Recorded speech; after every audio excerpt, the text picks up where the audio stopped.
the feeling was always good. It was always fun. There was never anything glum or sad about it. It was always like a festive occasion. You know, and like I say, everybody just had a lot of fun. There was no charge. Just come on down.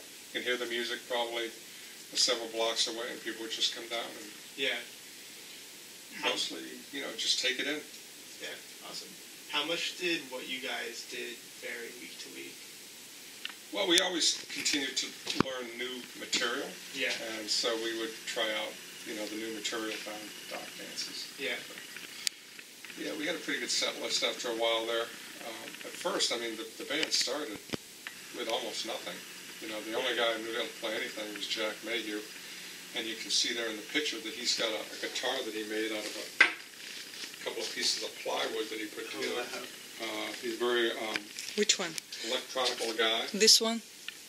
Jack. This one made out of... Yeah, and he's got a Fender neck, and he put that on that thing with the pickups on there. And he made his own amp out of like a wooden box and a couple speakers in it. So we didn't have much for equipment at all. Right. You know. So it took a while to put that all together and to learn how to play. I mean, I was self-taught, and then later on in New York, I took lessons. The other guys were pretty much self-taught too. Jack would teach some chords, and that's how we learned. Yeah. Then we got better. Like I said, we played in different bands over the years, so you know, it's like once you play an instrument, I think you always want to play it. Right. And I always wonder why guys put their instrument down and never go back to it. Yeah. I never understand that. Right.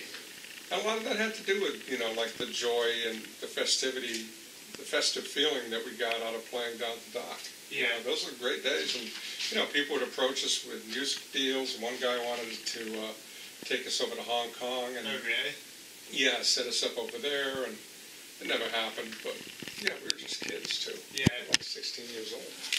They just kind of took other random people. That's all they do. We'll have to go down there tonight. Tuesday night. That would be interesting. What time do they start usually? They officially start at 7, but it's usually closer to 8. Huh. Oh. They play for a couple hours? Yeah, they play till 10. And where is it exactly? It's right at Memorial Wharf. Which is in Edgartown? Oh, where the Champion Ferry goes. Oh, okay, cool. Yeah. Let's check it out. Yeah. 7 o'clock. Yeah, we got 2 12-year-old girls right now there tonight. Oh, great. Super, let's do that. Yeah, they're a lot of fun. Yeah. What are they called? They are actually called the Dock Dance Band. This is all they do. They're all in other projects, and they all have other things going on. That's actually pretty good. Come out. Yeah. Super. Yeah, I think every now and then they might play something else. I'll have to go down and meet them on one of the originals. Yeah, no, they're all aware of it. They all know the history of it. Good. They don't know too much about it, but... For the young guys? It must be young guys. Yeah, they're probably in their 30s, most of them. Okay, that's not that young. Yeah, or high 20s, low 30s. Oh, yeah? Okay. How old were you here in this picture? Well, we were in our teens. I mean, that was in high school. Like 18, 19? I think sophomores in high school. So, yeah, we would have been like 15, 16, something like that. Youngster. Did you guys play all cover songs, or were there originals, too? You know, I think back then it was pretty much cover songs. Yeah. Yeah. I mean, later we played, you know, like Charlie writes original stuff, and I played in other bands that Charlie and I also played in that did all original stuff. Yeah. You know, and Charlie's written a lot of really good songs. And occasionally we'll put them. He actually played those songs with another band, with a couple of different bands. One of the ones I played in drums, and the other one I played congas in occasionally. But we've actually taken some of his songs. He did one about the Shenandoah. It's called Shenandoah Ride. And we incorporated that one in, and a couple other tunes that he wrote too. Awesome. Yeah, but I don't think we did them back then, because I don't think he'd really written any back then. Right. So back then, were the dock dances really the primary shows you were playing, or did you have other things going on too? Well, it was a staple. It was a staple. We'd play every Wednesday night, and then we did, like I said, we do the yacht club dances, the fireman's ball, you know, tennis club dances all over the island, you know, like Oak Bluffs, Vineyard Haven, private parties, sometimes weddings, right? You know, things like that. Yeah. So, but the the gig that we could plan on every week was that Wednesday night dock dance. Yeah.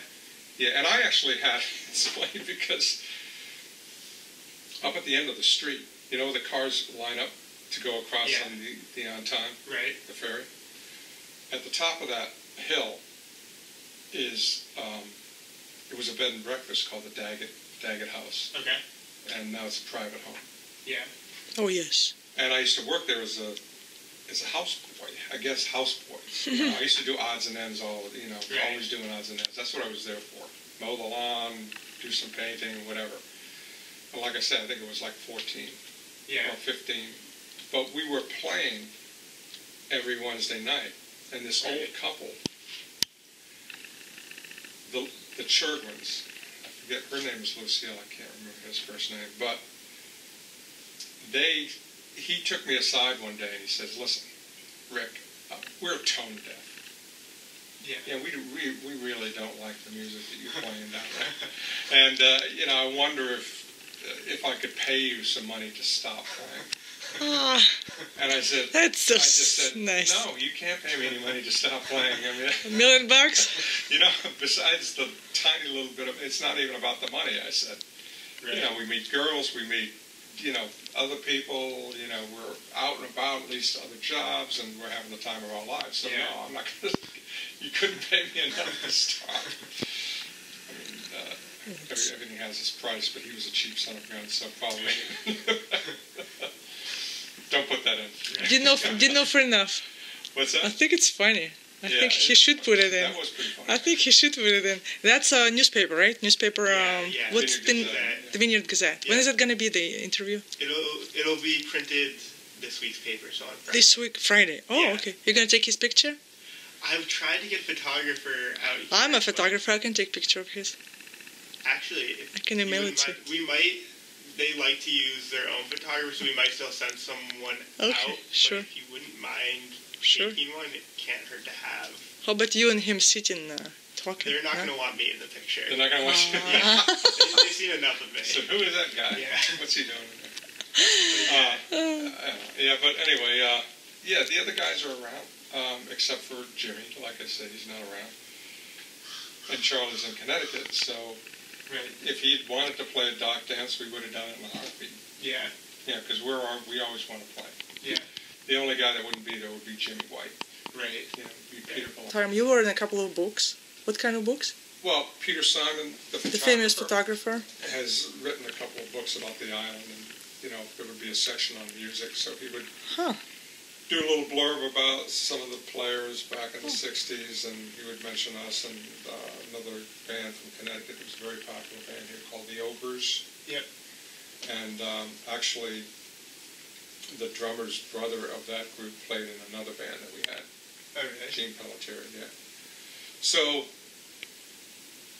there's pictures of us, because there's a whole island, music history thing. Yeah. Historical Society. I guess there's pictures of different people that played back in the early days. The early days of rock and roll, I guess. Were there venues that would, other than like the dock and kind of these more public places, were there venues that were hosting live music with island bands, like bars and things like that?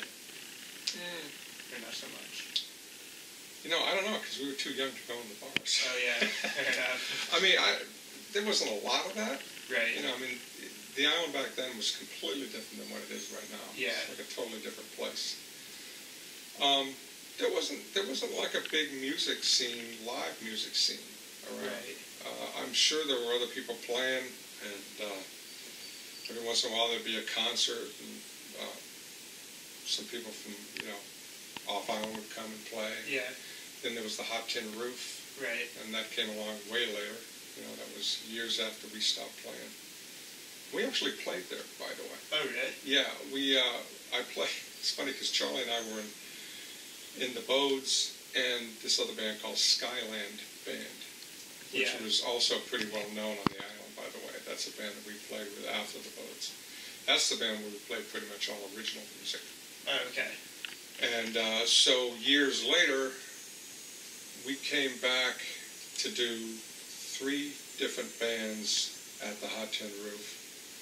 It's kind of a reunion thing. It's like, okay. It's like a drum solo, just this thing on the tom-toms. Right. And every time we played down there, he said, play White Pop. Yeah. Play White Pop. I just got tired of doing it. So one time I said, this is the last time I'm going to play White Pop. Yeah. So I think I played the drum solo thing for about 20 minutes or something like that. You know, I was like really tired at the end of it, but I said, that's the last time I ever played it. And that's the last time I ever did play it too, by the way. So that kind of sticks out a little bit. Yeah. We did a lot, like I say, we did a lot of Rolling Stones songs, Kinks.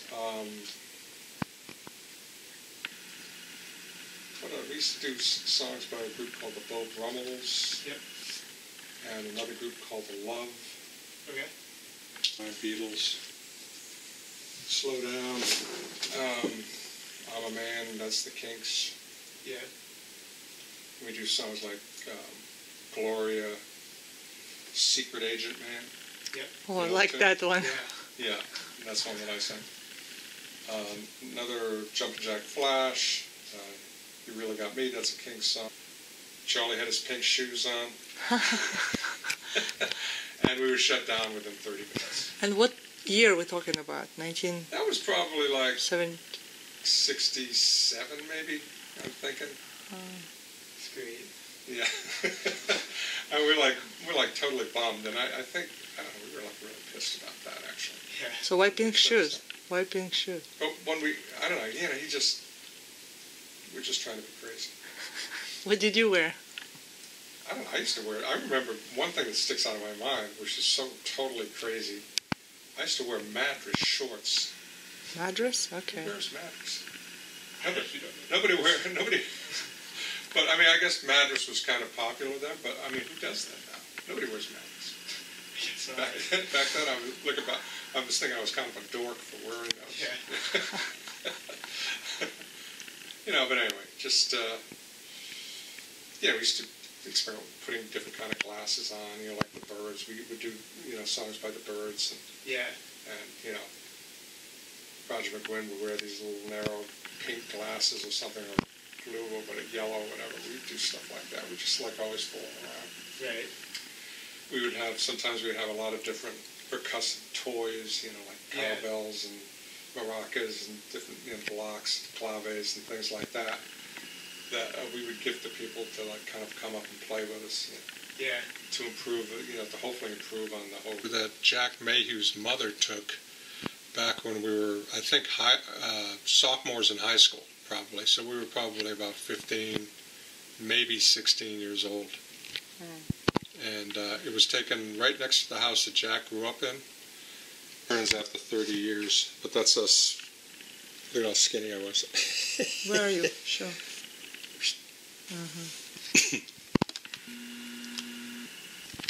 So this is article. This is an article in the newspaper. Yep. Bodes are back. Dust off bell bottoms. It's continued on page 5. And what year is this? Like I said, 1998. This is right there on the. I should have shown this kid that. Annual Midnight Dance.